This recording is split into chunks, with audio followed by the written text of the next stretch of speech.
Welcome to the tinyML Talks South African Meetup chapter, the first official kickoff for 2022. I'm basically kicking off the meetup groups and the tinyML community in South Africa. So let's get into it. So first, we want to thank the sponsors: Analog Devices, Aeon Devices, ARM, Deep Light, Edge Impulse, Emza Visual Sense, PhotoHub, Green Waves Technologies, Grovity Incorporated, HOTG, Imagimob, Itemus, ClickerTech, Latent AI, Nota AI, NXP, Prophecy, Quixo, Qualcomm, Reality AI, Rixon Technology, Renesas, SAP, Seed, SensiML, Silicon Labs, Sony Semiconductor Solutions Corporation, ST Micro, Electronics, Stream Analyze, Synaptics, SynSense, and Syntient. On the first Wednesday of every month, there's usually a tinyML Trailblazer series of talks, and this month's talk is by Mona Al-Khatib, and she's the CEO, CTO, and co-founder of Aeon Devices Incorporated, and the talk is hosted by Chris Rowan. The meetup groups, tinyML has a meetup group, international community of meetup groups. It's 9,800 members and strong, growing in 45 groups in 36 countries. So South Africa is one of those groups. And please, if you're not a member yet, please join. And we hope to grow these groups. Likewise, if you're on LinkedIn, please join our LinkedIn community. And there you can follow the QR codes with the URLs. But this will be available later on in the video when it's posted. The YouTube channel, tinyML YouTube channel, is also an ideal source for all past talks, videos, Trailblazer talks, and there are a lot of videos you can watch on all levels and all category, all targeting all skill sets and levels, and hopefully you'll find something interesting. I encourage you to actually go here and look and see what interests you and find something that you can jump into. The next tinyML talk is on Monday. It's by Radha Agarwal from the Indian Institute of Science, and the topic is Tiny Radar, millimeter wave radar-based human activity classification for edge computing. Sounds very exciting, so I hope you're enjoying that one. It starts at 8 a.m. Pacific time as well. About myself, my name is Peter Ing. I'm running the South African chapter of tinyML, and my background is electrical engineering. I have a national diploma, and I work in retail, in automation and engineering. So yeah, tinyML is one of the things that have really captured me, and I hope you guys also get sucked into this world as well. Okay, so let's get into it. What is tinyML?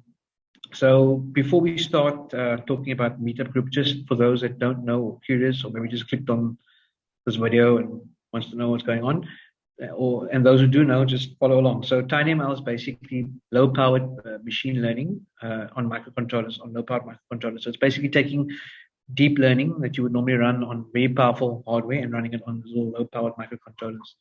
So sometimes there's a little bit of confusion between what a microcontroller is and so to show you an example, microcontrollers, a lot of people are familiar with Arduino. So this is the newer type of Arduino. Arduino has really taken the world by storm, and it's become almost like one of the most popular, widely used microcontroller platforms. The microcontroller being the little chip on the These chips are typically a lot smaller than the chips you find in your PC or your cell phone or like a Raspberry Pi. Raspberry Pi also has a microcontroller platform, and there's the Seed Studio Weo as well. So these are all embedded low-power devices. They all run on very little power, and they have very limited memory. So tinyML is basically taking deep learning that you would normally run on graphics processing units and high-powered equipment and running it on these little things. So for the layman, it's basically taking deep learning and running it on tiny devices, and typically ARM processors, ARM-based processors are used. Otherwise, there are others as well, but typically 32-bit processors, not your old 8-bit microcontrollers, unfortunately. But these are becoming so widely used now and so cheap that almost everything has got a 32-bit microcontroller. Don't confuse it with microprocessor and graphics processor platforms. So like the Jetson Nano and your Raspberry Pi, these are running operating systems, and these are like full mini computers almost.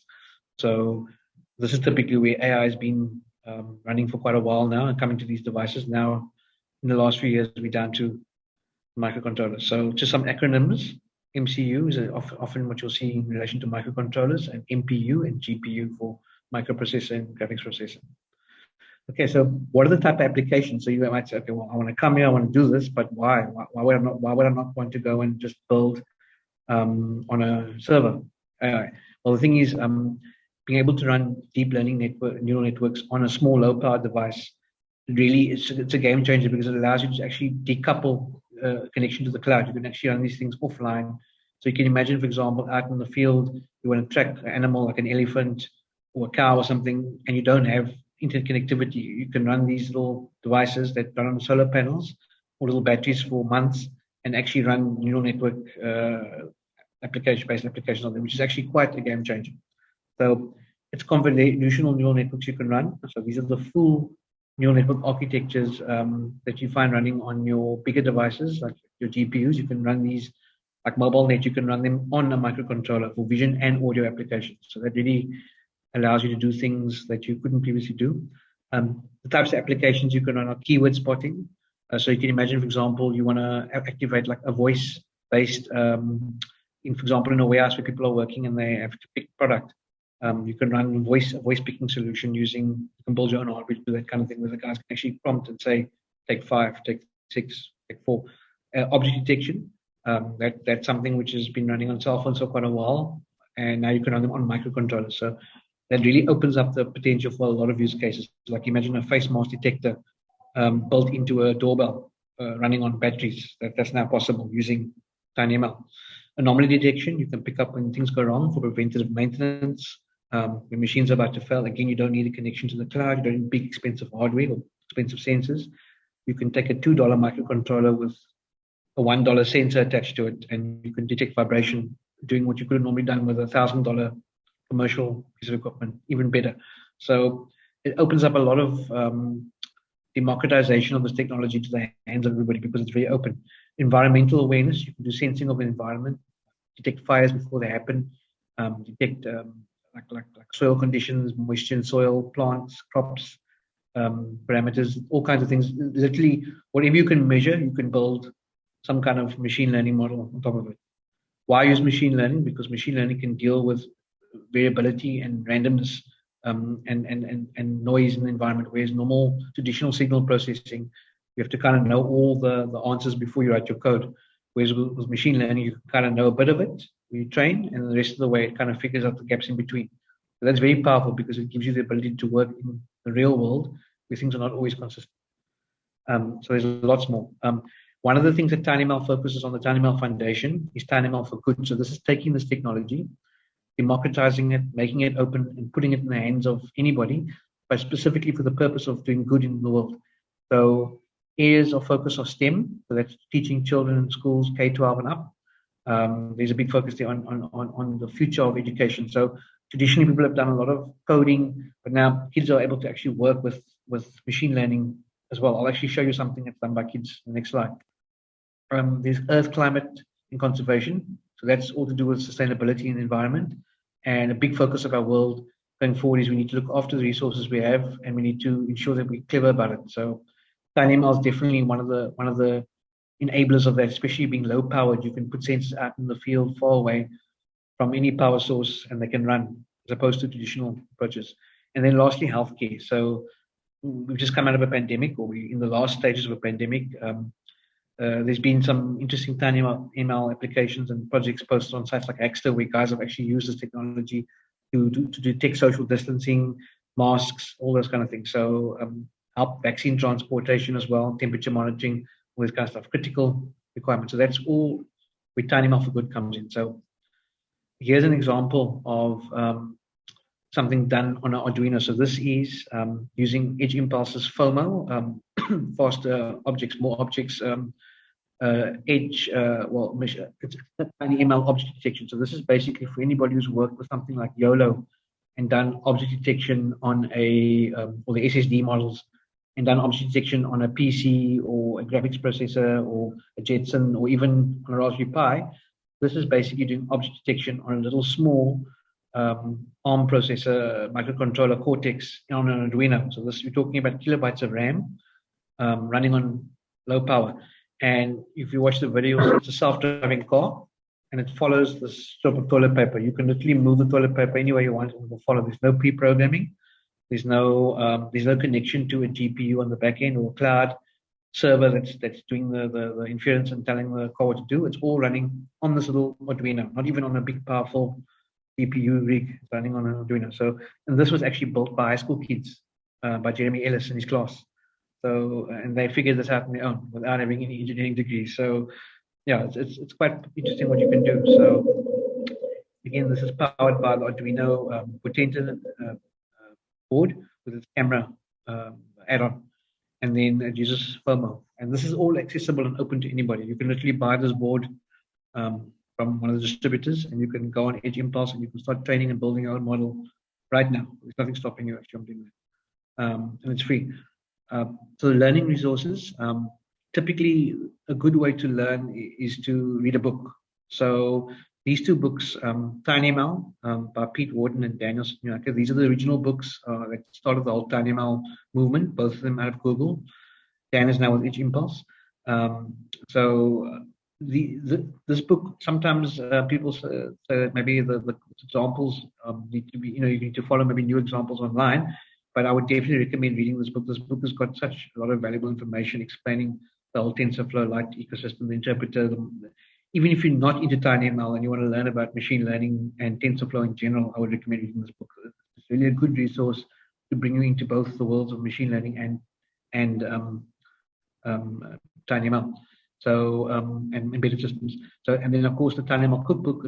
It's more of a hands-on approach where there's theory as well as examples of what you can do. So these two books, I would suggest reading this one, the tinyML one first, the O'Reilly one, and the Pack Publishing one second. And with these two books, you'll have a lot of good knowledge under your belt to get you going. Otherwise, if you're more of a person that doesn't enjoy reading books and you want to follow an online course, edX, it's got the tinyML machine learning track. It's got individual courses and a full program that you can do. It's run by Vijay at Harvard, Vijay Reddy and the team.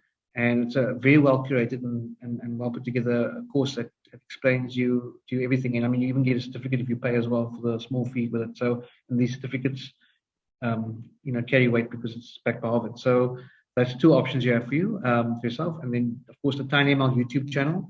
Again, there's a lot of videos, like I said, from basics right up to advanced. So if you've really got some embedded background, if you really got microcontroller programming, hardware or software, or if you've got machine learning or data science background or anything that might help you get started somewhere, you could jump in at different levels in here. So you wouldn't have to necessarily start at the beginning. Or if you're a beginner, there's also beginner videos explaining the basics as well. So I really encourage you to sit there and go through there and see what's interesting. You might be surprised at what you find. And of course, hopefully this is the focus of this talk is just for South Africa, but it's open to everybody. But the interaction will mostly be in South Africa for this particular chapter because we're based here in South Africa. So hopefully the Meetup group in South Africa, for those of you who are here in South Africa, is a place where you can actually get hands-on. That's the goal, and get you into this and help you learn, so it'll become one of your learning resources. So the question is, why learn tinyML? I mean, there's many ways into machine learning, from data science to high-performance computing to embedded systems. Or why choose tinyML? Well, with tinyML, you typically find that you have to learn a few things at once. So you have to learn machine learning, you have to learn embedded systems, and also ML ops, which is basically the whole process of building your models and transforming them into models you can actually run on devices. So typically in the past, one would be a specialist in just embedded systems, just machine learning, just ML ops or DevOps if you come from the software world.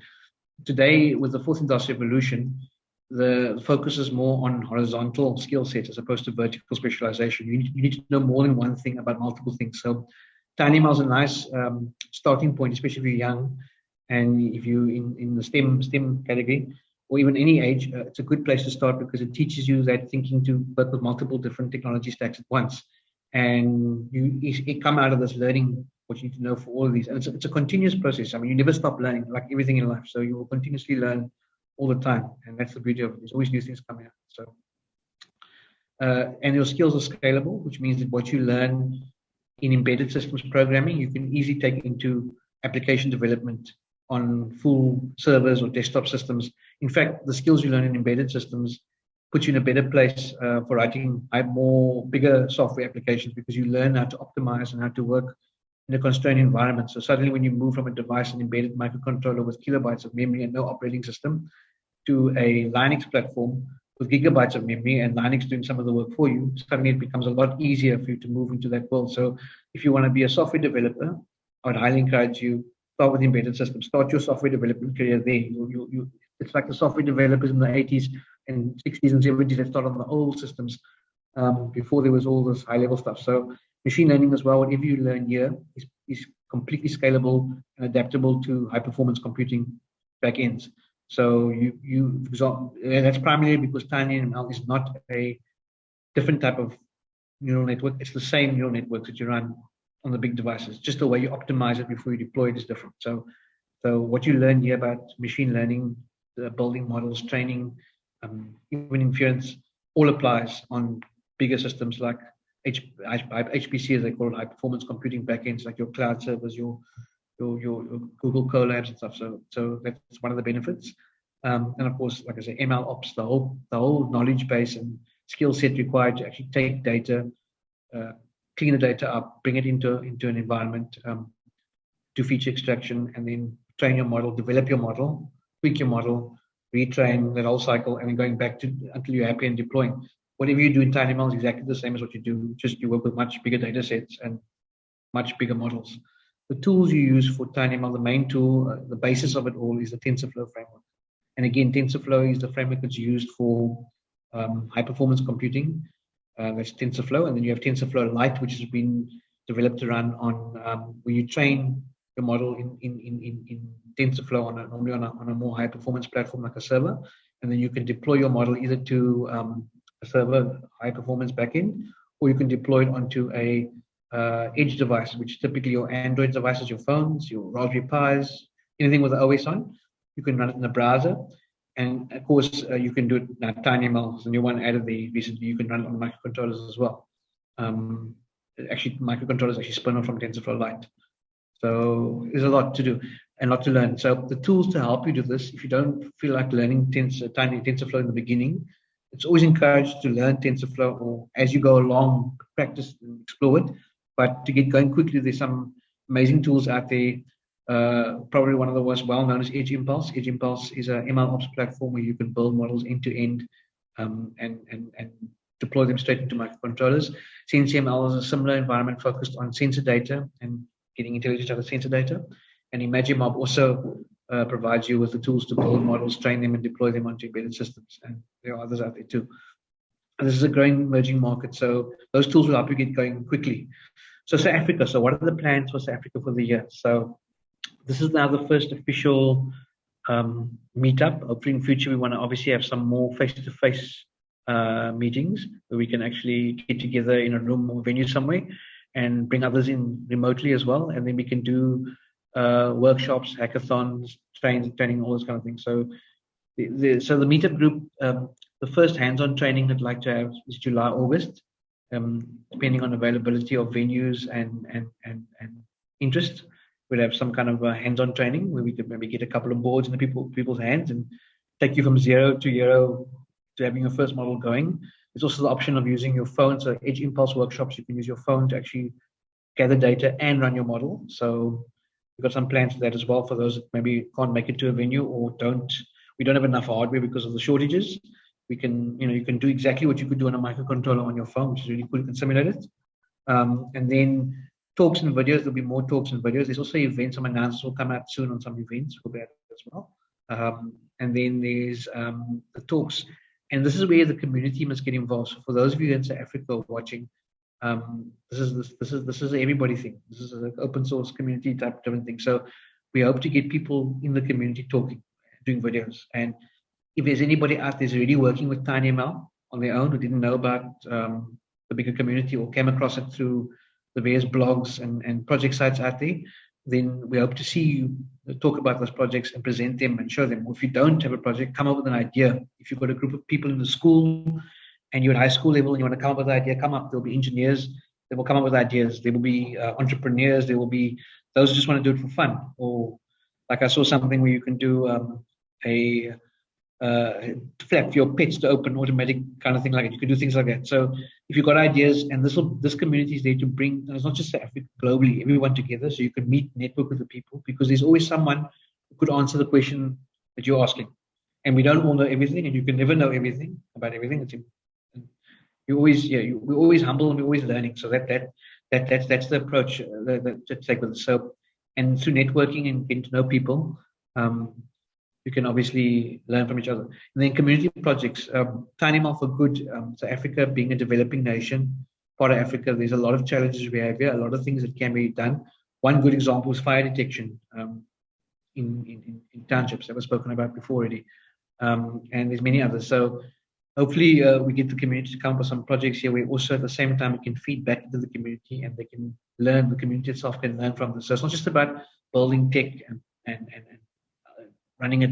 It's also about saying, going to the community, let's build some tech, but let's find a whole bunch of people in the community that are eager to learn and bring them in. And maybe the guy knows nothing about it, but there's a guy in the community that can build the enclosure. The one guy can help solder the circuit. The other guy can do this. And then before you know it, you can get little micro communities and even enterprises spinning out of it. So the possibilities are endless, thanks to the openness of the technology.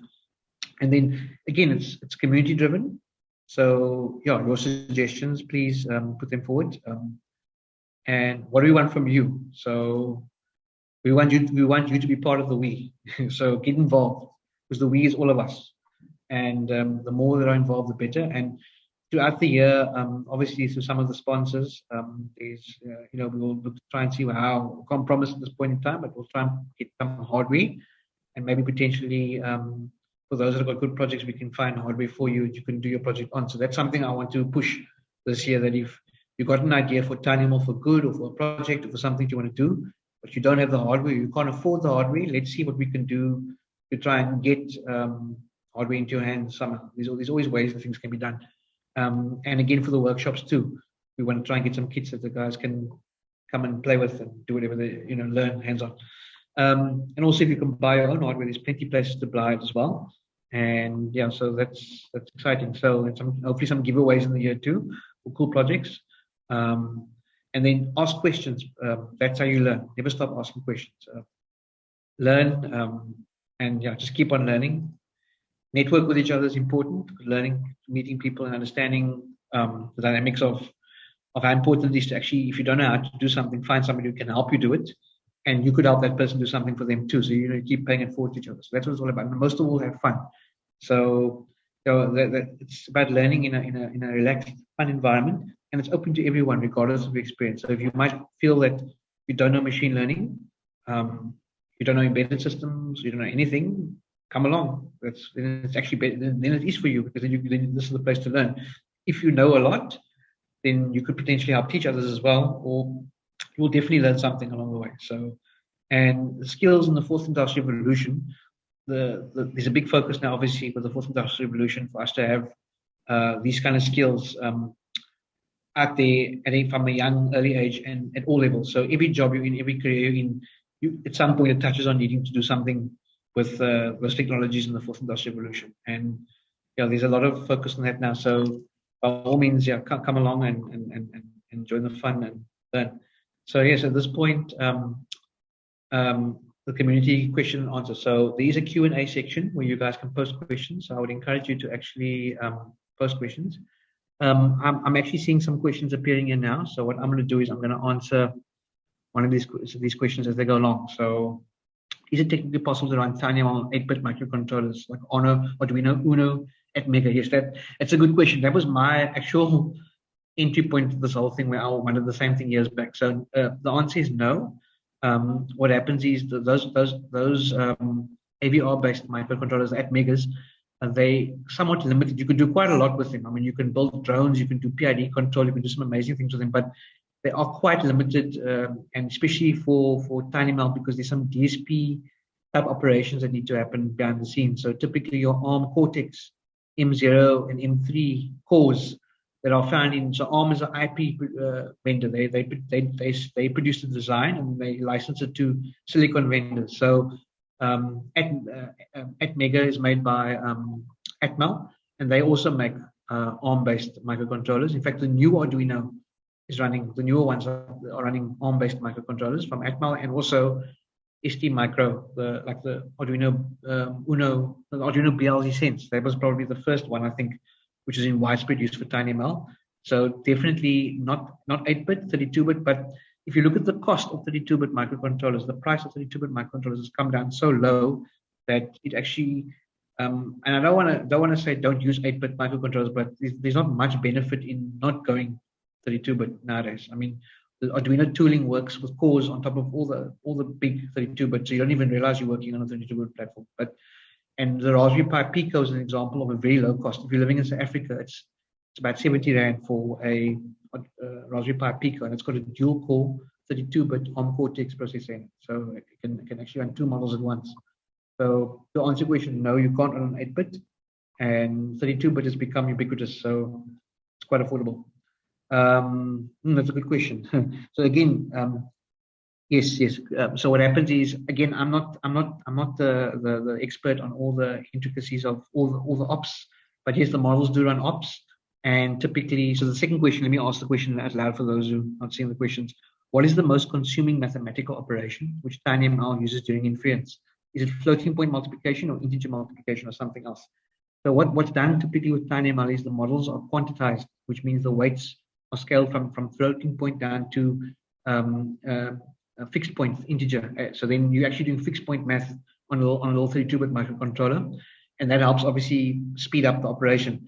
In terms of the ops, you each, so there's obviously different operations that occur in a model when it executes, like convolution, and softmax, and all those things. So the ARM processors will have, ARM has kernels which implement either using the DSP functions where they can, or hardware. There's obviously the ARM chips having hardware acceleration, some of them built into them, allow this to happen a lot faster. So you typically want to run on that's why you want to run on ARM, because even if it's running in the CPU, these optimized software kernels, and there's basically, to explain it, these optimizations that get done in the model before it gets deployed to help take into account these problems. So yes, that's a good question, and tinyML answers all those questions. So and there's some new hardware coming out from ARM and others, accelerators, which can actually perform most of the ops purely in silicon in hardware. So that'll speed up. But yes, to answer your question, it's normally converted down to integer, the weights, and again the models are pruned and reduced in size, and techniques are used to actually make it as efficient as possible on the microcontroller. But still, there are still obviously limitations to what you can do. What ML engines are built in tinyML and available out the box? When you say engines, I would assume you mean inference engines. So typically, you are building a model to a TensorFlow Lite micro, TensorFlow Lite model, and then what you're doing is, depending on the platform, you're either running it through, like Edge Impulse has something called the Eon compiler, which then compiles, it rebuilds the model for you and optimizes it for you. So if you run machine learning, for example, if you work with NVIDIA, TensorRT, the way, or OpenVINO with Intel, where those tools actually take the model and optimize it for you, tinyML does that for you. It basically optimizes your model for microcontroller. So I'm not really sure if when you say engines, I would assume you potentially mean like TensorRT type engines or OpenVINO. So it's basically built by the tool set for you, or the optimizing compiler for you, like Eon from Edge Impulse, or again there's something called Vela, which is now for the new ARM ethos, where they have a hardware-based NPU, micro NPU, to a neural processing unit in the microcontroller that converts it for you. So I hope that answers your question. If you want to post if you want more details on that, then get in touch. My email address, I can post my email address in the chat if you want. I can maybe help you find the answers to that if you want. Again, like I said, I don't know the answers to everything. Can it be beneficial to run tinyML on constrained Linux platform, which does not have much RAM, like 256 megabytes or 512 megabytes, or will it be better to run ordinary? That's a very good question. So yes, so this is typically where tinyML meets the edge. Yes, you can actually take the tinyML optimized models, and you can actually run them on those pieces of hardware. Now, this is where something called acceleration comes in. Typically, if you've got like Renesas, for example, have Linux-based systems where there's or if you've used NVIDIA's Jetson Nano, or if you've used the neural compute stick from Intel, those are accelerators. Those are actual hardware chips that actually run the model for you. Then your CPU doesn't actually do the inference. It's actually done by these hardware accelerators for you. So you don't have to worry about all those kind of things, except maybe memory. If you're going to run your model directly on a Raspberry Pi without any accelerator, in other words, you're not going to plug in Intel's neural compute stick and you're going to run it on the CPU, then yes, tinyML definitely will help you actually run the model. A good example is if you go to Edge Impulse and you do an object detection project using your Pi as a deployment target, Raspberry Pi, you'll see there's a mobile net object detection. It actually runs a lot better on a Raspberry Pi than had you built a model from scratch and try to deploy it yourself because of the tinyML optimizations that even help lower powered Linux or MPU platforms. So yes. And then I'm going to put my okay, it's actually, you know what, ask the question in the forum. So if you've got any questions, go ahead in the forum, and by all means, please join the tinyML forum, and these questions you have asked there, because the community will answer it as well for you, and they get back quite quickly, and there's some good answers that come out there. So yeah, that's actually the best place to actually ask these questions. So yeah, great. So I see post the chat as well. Okay, one more message. Okay, pleasure, Alexander. So let's move on. So thank you for attending. So community Q&A. So okay, so any more questions you have, please, they'll be thread probably in the tinyML forum. Please go ahead and ask me, and you know, everyone's always willing to help. So yeah, that closes out. And again, any questions you have on input, you want to get involved, you want to be part of the group, you want to help run the group, you want to do things, we want to form an organizing committee in South Africa as well. So if you want to join that, be locally and help run the groups and help host the talks, and like we can have a talk in Cape Town and Johannesburg and Durban or wherever, we can all link to each other. Please get involved, and if you want to get involved anyway, please reach out. So it's open, and if you want to learn, yeah, I will post on the forum as well, on the chat as well, so you can meet me up there as well if you want anything from me directly. So yes, so please take the 5-question poll, and then yeah, we'll continue the conversation in the forums. So there's the URL for the forums again, tinyml.org/forums, open to everyone. So yes, just going through the sponsors again, we want to thank the sponsors. So starting with the executive strategic partners, Arm AI, so powering tinyML innovation. So Arm has their AI virtual tech talks. I encourage you to attend these or watch them on YouTube. Edge Impulse, the leading Edge ML platform. Qualcomm AI Research, advancing AI research to make efficient AI ubiquitous. Sentient, end-to-end deep learning solutions for tinyML and Edge AI. And then our platinum strategic partners, DeepLight, fastest video analytics solutions on ARM CPUs. ClickerTech, global IoT solutions. Reality AI, add advanced sensing to your product with Edge AI and tinyML. And then Renesas, broad and scalable edge computing platform portfolio. And then lastly, our goal strategic partners, PhotoHub, Maxim Integrated, enabling edge intelligence. Latent AI, adaptive AI for the intelligent edge. NXP and Seed Studio, deploy tinyML into the real world to plug and play machine learning certificates. And then ST Microelectronics and SynSense. And then our silver strategic partners, Aeon Devices, Emza Visual Sense, Greenwaves Technologies, Gravity Incorporated, HOTG, Imagimob, Itemus, Prophecy, Quixo, Reexon, SAP, and Stream Analyze. And just a reminder that on Monday, Rara Agarwal is doing the talk on Tiny Radar, millimeter wave radar-based human activity classification for edge computing. So if you're new here, I'd encourage you to attend this talk because you might find this quite interesting and see what's possible with tinyML. And then, yeah, thank you very much.